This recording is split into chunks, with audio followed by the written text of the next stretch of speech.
Assalamualaikum warahmatullahi wabarakatuh. Kembali lagi di Z2H Insight Channel. Tanpa terasa, waktu berlalu begitu cepat. Dan tanpa kita sadari, kita sudah berada di penghujung akhir tahun 2021.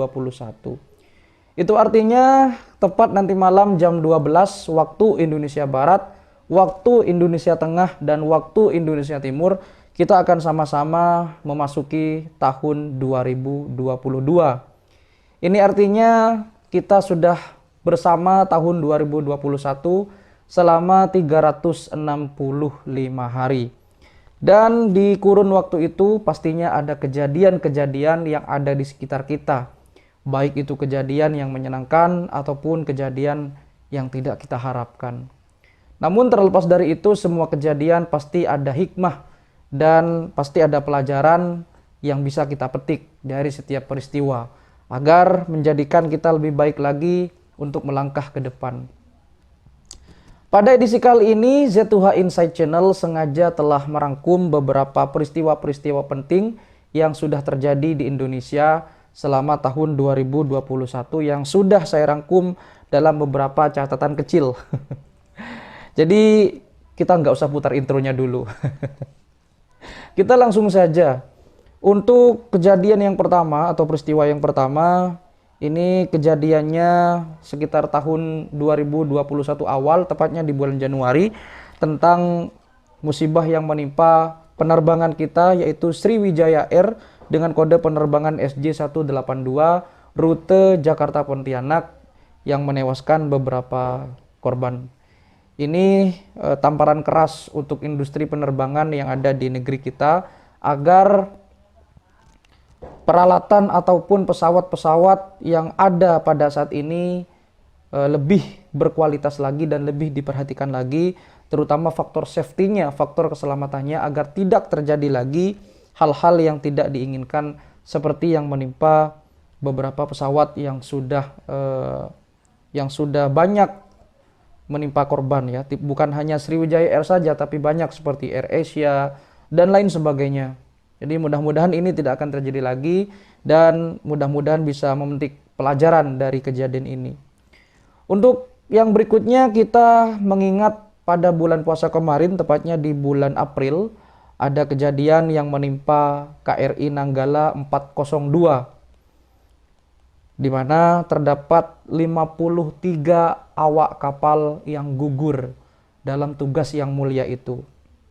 Banyak spekulasi yang beredar tentang penyebab karamnya KRI Nanggala ini. Ada yang mengatakan KRI Nanggala itu pada waktu itu minim perawatan karena faktor usia, kemudian faktor safety-nya kurang lengkap, hingga faktor alam. Namun terlepas dari itu, mudah-mudahan berikutnya kapal-kapal selam yang ada di Indonesia ataupun yang akan didatangkan di Indonesia ataupun yang akan dibuat di Indonesia lebih memperhatikan lagi, entah itu materialnya, safety-nya, pelatihan awak-awaknya, kemudian bahan-bahannya, dan lain sebagainya yang berhubungan dengan teknis. Karena yang mereka hadapi adalah alam. Alam itu tidak bisa diprediksi. Kadang alam itu bersahabat, kadang alam itu juga tidak bersahabat. Jadi mudah-mudahan untuk ke depan tidak akan terjadi lagi hal-hal seperti ini. Untuk yang berikutnya, kita ada bom Makassar, ya, bom Makassar yang meledak setelah ada acara misa kedua. Ini lagi-lagi tentang bom, ya, lagi-lagi tentang bom. Entah apa motifnya, tetapi saat ini Indonesia masih sangat rentan untuk kejadian-kejadian seperti ini lagi terulang di masa yang akan datang. Jadi faham-faham yang kurang sejalan dengan Pancasila, ideologi kita, mudah-mudahan ini cepat terselesaikan dan cepat dituntaskan. Karena memang kita ini adalah warga negara yang berasaskan Pancasila, Bhinneka Tunggal Ika. Apapun sukunya, apapun agamanya, kita ini adalah satu. Dan kita akan menjadi satu kesatuan di Republik Indonesia yang kita cintai ini. Ya, mudah-mudahan ini tidak akan terjadi lagi dan kita hidup tenang di Indonesia. Lalu berikutnya ada PPKM diperpanjang, ya. Yang mana kita ketahui di tahun 2021 ini kita masih berhadapan dan kita masih satu lingkungan dengan COVID-19. Di mana COVID-19 ini adalah pandemi yang melanda dunia. Sejak tahun 2020 awal sampai sekarang kita masih berperang untuk melawan COVID ini. Jadi mari kepada masyarakat patuhi protokol kesehatan, jangan lupa vaksin, dan tentunya hidup sehat dengan cara berolahraga dan makan makanan yang bergizi agar pandemi ini segera berakhir.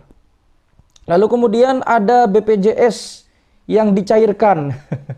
Ini ada hubungannya dengan bantuan subsidi upah.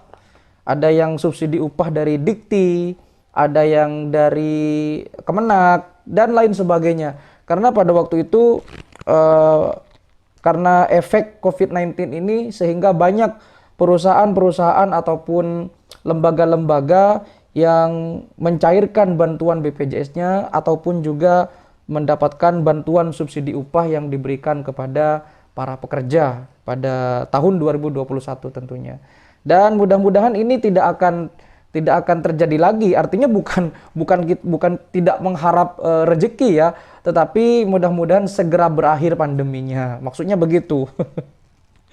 Dan berikutnya ada sirkuit Mandalika. Nah, ini yang lagi trending sekarang ya, di mana sirkuit Mandalika ini sukses menggelar World Superbike untuk pertama kalinya di Indonesia.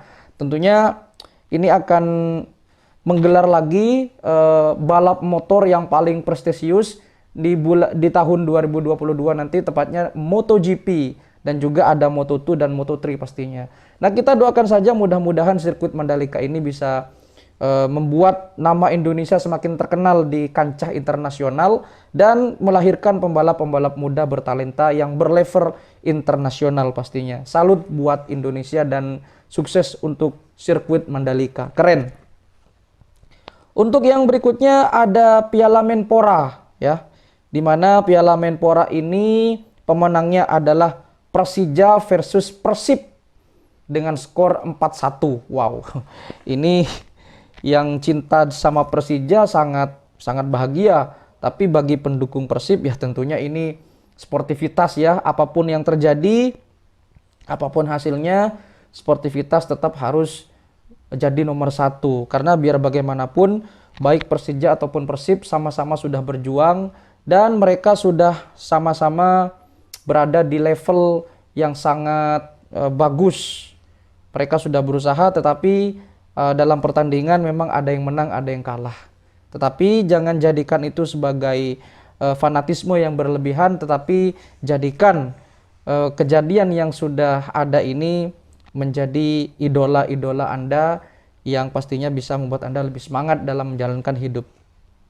Untuk yang berikutnya ada Piala Thomas, di mana untuk pertama kalinya Indonesia menang dalam penantian 19 tahun lamanya.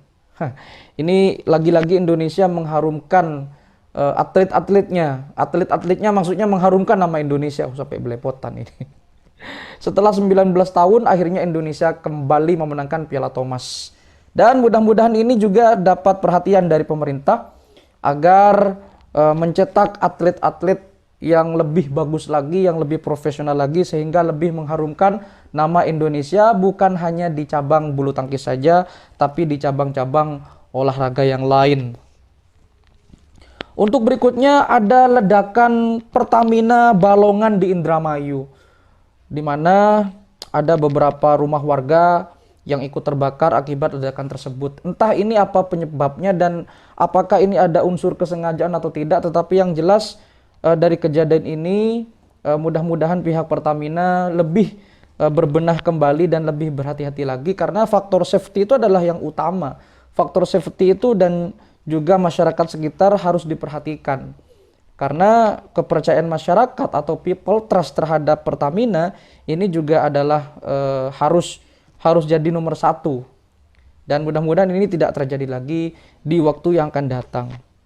Untuk yang berikutnya ada PON Papua yang baru saja dihelat ya. Dan yang paling banyak juaranya adalah dari Jawa Barat, dengan mengoleksi 133 emas, kemudian 105 perak dan 118 perunggu. Salut untuk Jawa Barat. Mudah-mudahan ini bisa diikuti oleh kota-kota yang lain dalam memperebutkan piala-piala yang ada dan menjadi sebuah sportivitas dan pertandingan yang bisa mengharumkan nama daerah masing-masing. Salut untuk Papua dan sukses untuk Indonesia.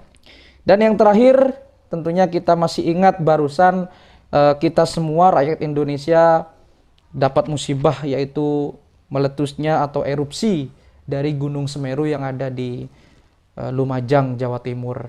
Yang mana kejadian ini mudah-mudahan bisa memberikan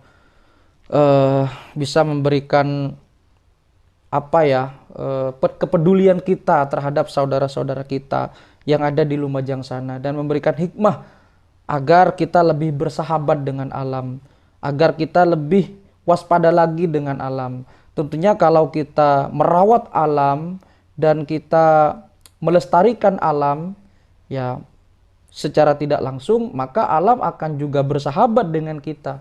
Jangan mengotori lingkungan, jangan buang sampah sembarangan, jangan rokok di sembarang tempat, jangan buang sampah seenaknya. Ini adalah salah satu contoh kecil dari kepedulian kita terhadap lingkungan dan alam yang ada di sekitar kita. Itu adalah beberapa rangkuman saya yang telah saya rangkum di channel Z2H Insight.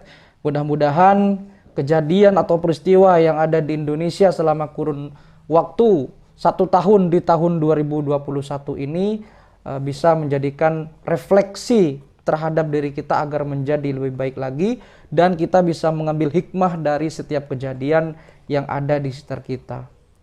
Mudah-mudahan di tahun 2022 nanti kita semuanya diberi kesehatan, diberi kekuatan untuk menjalani aktivitas dan mengisi Republik Indonesia ini menjadi lebih baik.